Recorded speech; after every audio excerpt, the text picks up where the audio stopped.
Hey everyone, welcome back to Get Your Geek On's Pixar retrospective review. I'm Robert, that's Aaron, and we're here to talk about Brave from 2012.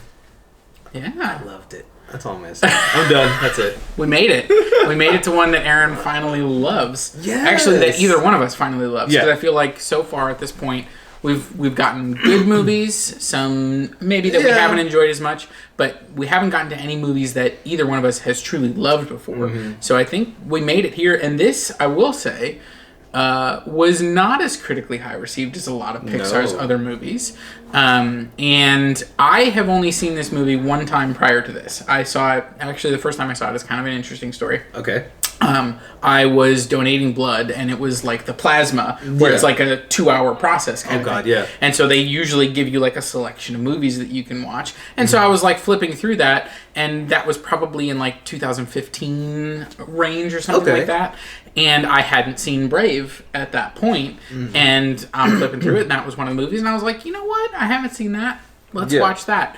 And so I watched it, and I remembered, like, that's not a good environment to watch a movie you've never seen before. I'm never doing this again. Because it was just like, I mean, you got, blood being pumped out of your body, which might make you, like, you're losing a little bit of mental faculties and everything. So I feel like watching it for the first time, that wasn't the best experience. Okay. And so revisiting it, I feel like I really had a chance to dive more into it. Ooh. But I also think that this is a movie that benefits from multiple watches.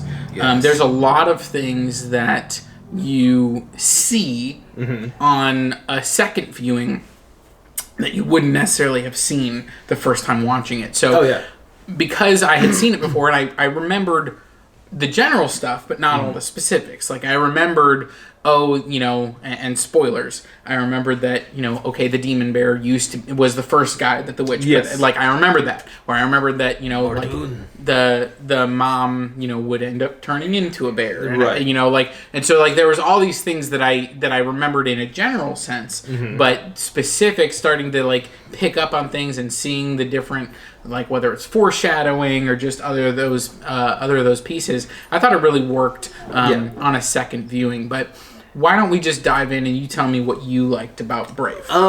So I've liked it. I've seen it, a dozen times over, if not 100 times at this point. I really like a lot of this movie. First of all, this is Pixar's first lead female in a movie. Yep. This is their very first one. Yep.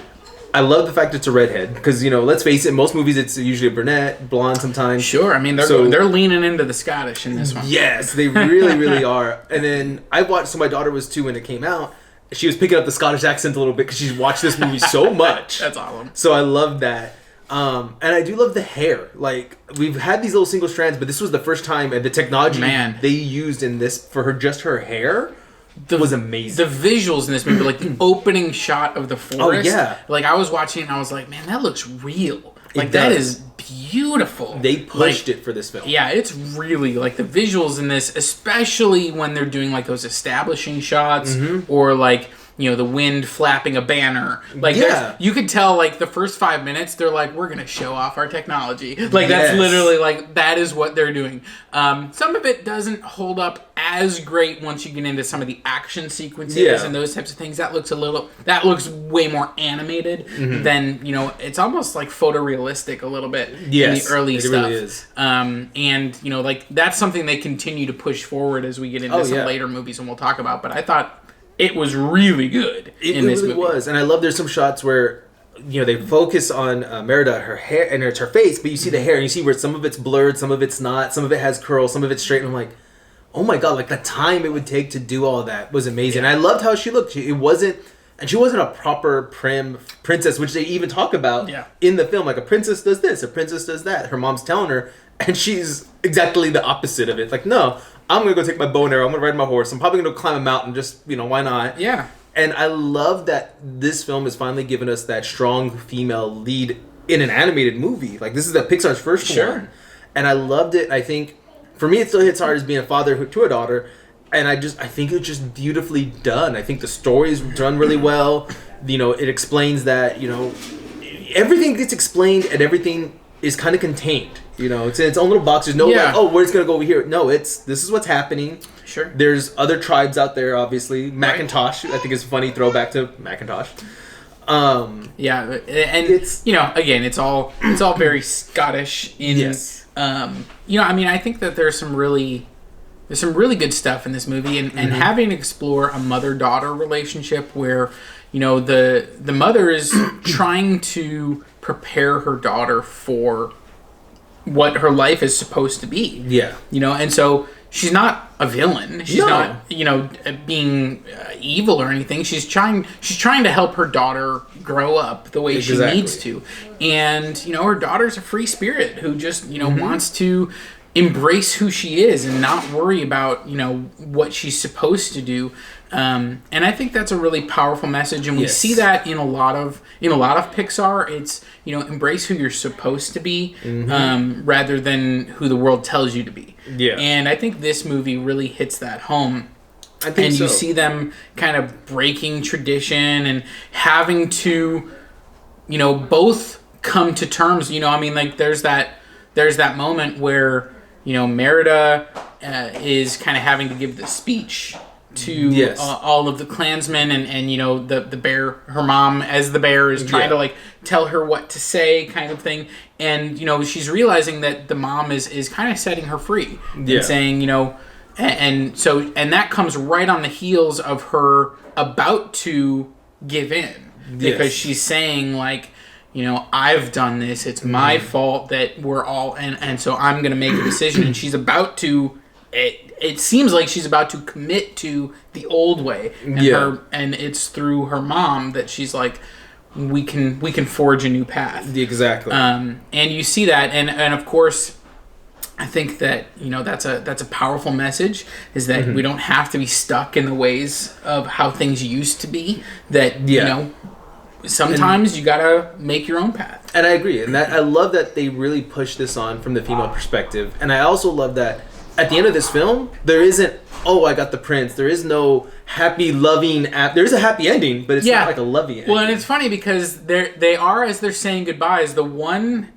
like the kind of, the son of the really kooky clan, and I don't remember which one that is. Dingwall. Dingwall, yeah. He's like he's having a personal goodbye with Merida, on the docks. So maybe there's something there, but you're right. It's not a focus. Yeah. It's not something that we're going, oh, and she found love. Yeah. It's like that's separate. Exactly. Like this is a story about becoming who you are, staying true to who you are, and generating that understanding. And this is there were a couple scenes that really stood out. Okay. But one that for me was I was just watching it, and as a parent, as a manager at like, I was like, oh my gosh, like this is the moment where she's talking to her horse and the mom is talking to the dad, and it keeps cutting back with the things that they're wanting to say to each other, but they're not saying it to each other. They're saying it to someone else. And it was like, oh man, like communication is so important. And it's just like, they both know what to say. And if they were saying these things to each other, the movie would be done in 10 minutes. Right. And so I thought that was really clever to have them both saying it almost like it was in a conversation. Yes. But they are talking to different people. And I thought that was a really powerful moment. And again, just kind of as a dad, as a husband, as a, you know, manager, it was like, oh man, like you got to talk to each other. You got to talk to the person that you're having the problem with. Exactly. Not to other people. 100% agree. I thought that was a really cool moment and really illustrated what the issue at the heart of this movie is that they're not hearing each other. Right. You know, it's kind of that age-old trope, like hearing but not listening, you know, like kind of thing. It's like they're talking to each other at different times, but they're not truly listening to what the other one is saying. And it does take, you know, this whole adventure and this journey to finally get to that point where they understand one another, because they truly have had the time and the chance to listen to one another. Yes, and I agree. And I think one of my favorite ones, honestly, is the arrow scene or the archery scene. Because to me, again, I have a single dad, so I have a daughter, and me and her butt heads. We do. Sure. But I think that that's the best thing in that movie, that it could teach anybody. Stand up for what you believe in. Because she stood up for herself. She went over She there, did. and she didn't need no man. She didn't need anything. She shoots a bullseye on all 3 targets and breaks the other guy's arrow. Yep. Doing it. And I'm like, that is what you should do. You should stand up for what you believe in, and she did. She believed she was doing right. Now, maybe she was doing it wrong because, yes, she wasn't communicating with her mother. There was a lot of other stuff going on, but Right. still stand up for what you believe in. And I love that that's the thing we get from this. And I love, like, how you said, the mom isn't the villain. Heck, even Mordoon isn't a villain either. He's just some bear running around that, for all we know, that's all he is until you find out later who he is. And clearly, based on what we know from the spell, he's not in control. He's not doing this because he, now he hates people because he's, been turned into a bear. He's just a bear. Yeah. And, obviously, that's another powerful message. It's, the choices that you make have consequences. Exactly. And, whether or not you are able to reconcile yourself with those decisions and, maybe turn back. Exactly. Like, there is a point of no return. And that's what we got in this one. Yeah. And I think the other thing that, like, as soon as it happened, and I kind of, again, having seen this one time before, sort of, like, it was like, oh, wait, I'm, like, remembering what's about to happen. Yeah. And so that final, like, battle climactic sequence, where it's like, oh, this is the moment where, Mama Bear is going to be Mama Bear. Exactly. She's going to protect her daughter. Exactly. And, and I think that was an important moment for her as well. Because, throughout the whole movie, it's not that she's not a villain and she's not, like, trying to do wrong by her daughter, but she is saying, your feelings are a little bit to the side. Exactly. What needs to happen, you need to sacrifice a little bit for the good of everybody. Exactly. And in that moment, she was saying, that's my daughter, and nothing is going to happen to my daughter. I'm going to handle this. And I like that. I like that there is no, like you said, mom's just doing what she thinks, push your feelings aside. And Meredith doing the same thing. She's just like, well, I want to put my feelings first. My feelings matter. Sure. And there's no clear hero and villain to me. No. Yes, there's more a bear, whatever. We all fight the bear because he's evil. Sure. But then he, like you said, he was under the spell. He just turned into a bear. And then they set him free at the end of it. Yeah, and so, of course, like, he was, quote unquote, a bad guy when he made that choice. But then so was Merida. Exactly. For that come back moment. around to that. And, she was able to reverse the spell. She was able to... Yes. To save her mom. To do that, and, she was able to make the sacrifices. Her mom had to make it, too. I mean, that's one of those things where, the whole movie, like, when they're, mend the bond, and she's like, the tapestry. Yeah. And, like, the whole time I'm like, no, it's you and your mom. Like, it has nothing to do with the tapestry. It is the symbolism. They needed to cover up the mom so when she, became human again, they needed to have something to cover totally. it with. Like, it all makes sense, and that is a representation of what happened in the relationship. That moment when she cuts it is a representation of their relationship being torn apart. Yes. So it totally works, but it's just like, in my brain, I'm like, no, it's not about the tapestry, it's about your relationship. That's true. And it's funny. And a couple of things I caught, like, I didn't really, and I've watched this a dozen times, and I never caught that the fourth brother in the stones cut off. For some reason, I don't know how I missed that. Yep, After watching like 100 it was a times. representation of the tapestry, the same thing. And then watching it and just seeing, so when they visit the witch, she visits the witch, the wood carver. Yeah. And I didn't realize the pizza truck's in there from Toy Story. Oh, I didn't see that. It's on the table. It's one of the carvings? Yes. Nice. And I was like, I've seen this movie like a million times, and how did I miss that? And it's right in front of her. It's the only thing in there that's not a bear. Yeah, pretty much. And it's right next to a statue of a bear. Yeah. It's like I think she's saying like wood carving, she's hitting something, and it's right there, the little pizza truck. Nice. And I was like, oh my god, that's amazing. Again, tying everything together with Pixar. And it is like, that was one of the things that, again, on a rewatch I picked up, is like, literally that everything in that hut is a bear. It's a bear. And it's like, okay, I see what you're setting up here, and like all that stuff. And, I think... Did you wait to the after credits, by the way? I did not, no. So, I didn't know that there was an after credits. I think it's either mid-credits or after, because I know where it's at, because I've seen it before. Yeah. So if you haven't seen it, watch the credits at least.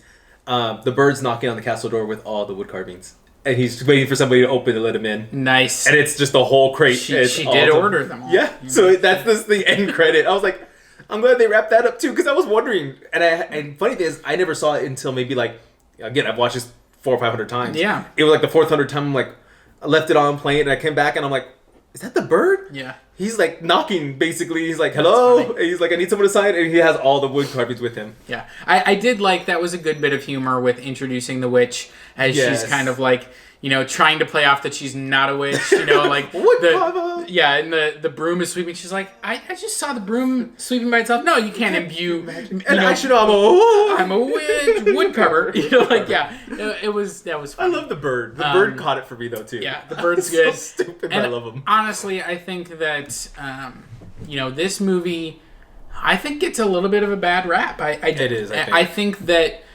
it was so different than what Pixar normally puts out, and it's so different from, not a lot of movies, animated or otherwise, explore kind of a mother-daughter relationship like this. Exactly. And so I think it kind of, it caught a lot of people off guard, and I think that, unfortunately, it just didn't hit the way that most of Pixar's stuff did. But I thoroughly enjoyed watching this movie. I'm looking forward to showing it to my daughter. I think it's probably a little too scary for her. So, at this point, so we'll give it a little bit. Yeah. But I think she'll enjoy it. I think this is a movie that, as we've kind of already talked about, is very empowering for women. But it also does teach you that, being selfish has a cost. And you need to work with other people. You need to listen to other people to hear what the other one is saying, and try to arrive at a solution together. So yeah, I thoroughly enjoyed this movie. I wasn't necessarily expecting to, because again, I think you're bad first experience. Well, it wasn't even that it was a bad first experience. It's like I didn't watch it when it first came out because it had gotten kind of that low reaction, that mixed reaction. So that's why I didn't see it right away. And then the first time I saw it, it was just not necessarily a good environment for watching a movie. And so don't give plasma and watch movies. I mean, watch movies you've seen and enjoy. Okay. Don't watch a movie you've never seen before. And so it was just one of those things where it's like, okay, and so I turned it on, to watch it, and I was like, all right, I don't think I'm gonna really enjoy this, and I just kept enjoying it, and it does diminish a little bit for me when the mom turns into a bear and they kind of have to go on their adventure. I like the early establishing stuff more. Okay. But I still like the adventure stuff, and I like what they have to do, and I like, I like that she's teaching her mom a little bit about surviving in the wild, if you will. And as she's doing that, her mom's kind of becoming more bear-like. And that's a problem. They don't want her to become like bear. And so I thought that was clever, too. It was done really well. I liked it because I do like that connection. They were almost forming that bond again. Yeah. As she was the bear going through her bear stuff. And I like how you said that, though, because at times the bear mind took over. Yeah. And I did like that they commented that, don't forget, this is going to happen. And that those little couple clips here and there of that happening, I think were what the movie needed. Because then it also makes you, for me, it's like, she's not the villain, but it's like, oh, for that moment, she's almost the bad guy. Nope, she's not. It's not her. It's the bear side of her taking over. Yeah. And I do like, before we kind of finish it up, I do like how the father in this one, it's not about him. Even though he's the king. Sure. And his scene, don't get me wrong, I love the scenes he's in because he kind of steals it for me. Yeah. But I love how he's kind of like just another side character. He's over here. We're not going to talk about the parents. We're not going to follow this. We're going to follow Merida and her mom. Yep. And that's who we're going to follow. Yep. But I do love that the dad is so over the top too. He feels like the typical dad. Like, oh, I'm going to get Mardu. I'm going to take you. Took my leg. And I like how the mom's, when she's sick, going up the stairs, talk about avenging your leg again. Yeah. And it's just like, because that's all he does. Right. Well, I will say that is maybe the funniest scene in the whole movie is when he's telling the story and the three boys, you can tell one of them is just like this story, and the other one is mouthing exactly what is happening. I was very much and that was your introduction really to the family. Because we'd seen kind of in montage, but that was the first time we saw them all interacting with one another. Yes. And I was very much enjoying that. And I felt that that's how it would be. Like, Dad tells the story every night but during dinner. And Merida breaks in and he's like, that was my favorite part. Yeah, it was all good. He's so goofy, and I love the dad in this one. Because, like I said, I feel every scene he's in, he steals. Yeah. Because it's just the whole funny part. And then at the end, where it's like, oh, they're back together. And she's like, honey, I'm naked. Ever tries. Right. Lads. Yeah. He's just trying to, I'm like, yeah, because that's the do husband thing. A few of those jokes that are clearly for the adults. Yeah. Like, where they're dealing with, like, the kilts that they're obviously not wearing anything underneath. Yes. And those types of things. And, again, there's stuff here for adults. There's stuff here for kids. If you're a kid, you're going to enjoy the adventure. You're going to enjoy all of the fun things that are going on. There's plenty of humorous situations and things like that. But the themes, again, Pixar, this is an adult theme. This is about understanding one another, becoming who you are. I think it speaks to both sides, absolutely. Honestly. Because, like you said, the children are going to get it as the adventure. And then maybe when they're older, like my daughter's getting there, I think they're going to understand that, maybe I need to listen a little bit more. My mom knows more, my dad knows a little bit more, but I want to forge my own path. Yeah. And then from the other side, the parent needs to understand the child. Like, maybe they are right. Maybe this isn't the way to keep going for the last, 100 years or whatever it is for them. Sure. And it's like, I think it's a message to everybody. Well, absolutely. And I mean, not to, get too, I guess, over the top with this, but, that is something where I think our society is at a point now where for a long time, whether it be education or just parenting in general, it's kind of about like making everyone fit through the square hole. Yeah. It's like we need all of the squares, and all the kids have to become squares, and that's that kind of thing. And I think we're at that point in society where we're going, what, if your kid's a circle, let them be a circle. If your kid's a triangle, let them be a triangle. And it doesn't mean that they can, just do whatever they want, but it does mean supporting who they are. Exactly. And I think that we're getting there, and this movie is a good reminder of why that's important. Mm-hmm. And so, I mean, I enjoyed it a lot. I think this is definitely one I'm going to keep rewatching. Yeah. I really see myself doing that. So, and so before we get to our final scores, the other question I want to ask you, and we've asked it on some of the other videos and some of the other ones I forgot. Do you want to return to the world of Brave? I do.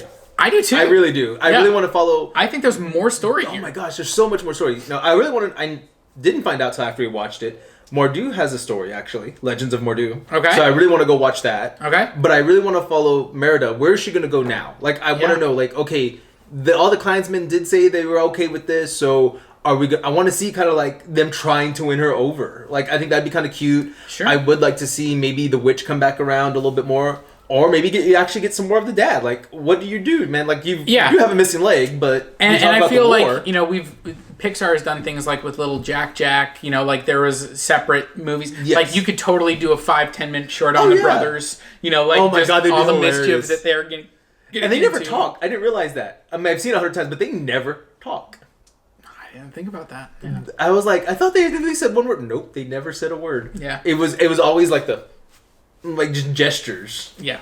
And I mean, that was all cute. It was all good. Yeah. So yes, I want to return to this world too. I think there is plenty of room, whether it be a sequel of Merida, whether it be the prequel with Mordu, all of those things. The wars, any of it. Yeah, I think there's a lot. I mean, obviously they even touch on in that speech, like how the clans came together. Mm-hmm. You could tell that story if you wanted to. I want to know how he got his wife, because he obviously he didn't sweet talk her, obviously. Well, it was an arranged marriage.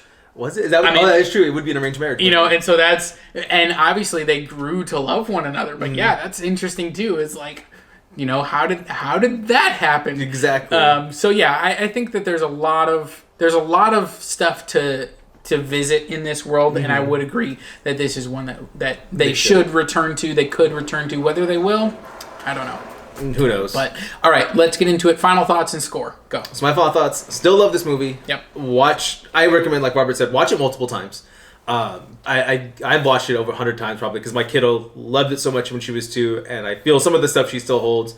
We watched it together and we watched this. So watch it with your daughter if you have a daughter. Watch it with a child in general, I think, at this point. I don't think this is a movie that only girls can enjoy. Yeah. No, I think any child will enjoy it, especially one that maybe is a little more rebellious, that wants to try different things. Like you said, not wanting to be the square into the square peg. Sure. So for me, this is a solid 9. I love this movie. I could sit there and I could watch this again. I probably could watch it tonight and be happy again. Nice. So yeah, my final thoughts. I think we've said a lot about what we like about this movie, and at the end of the day, I think that this is a movie with a good message. Yep. It's a fun adventure movie. It's got likable characters. There's no real major villain, although there are stakes for sure. There's danger and all those things. But I think that, it's a really good movie. And I think, again, you're going to enjoy watching this with your kids. Mm-hmm. I think even if you don't have kids, you can enjoy watching this movie. I think this is a good movie. And so my score for this one, not going to be quite as high as yours. I'm going to throw this at a 7.5. Still high. Higher so far than I think this is my favorite of the ones we've revisited so far. I think this is just a really good movie. Oh yeah, and something that everybody should enjoy. So go check it out. Let us know in the comments below. Did we miss the mark? Is this movie terrible and you didn't like it at all? Yeah. We both think you're wrong, but we do, and I'll fight you for it. So drop it in the comments. Make sure to like this video. Remember to subscribe. Forget your geek on. I'm Robert. That's Aaron, and thanks so much for watching. Stay geeky.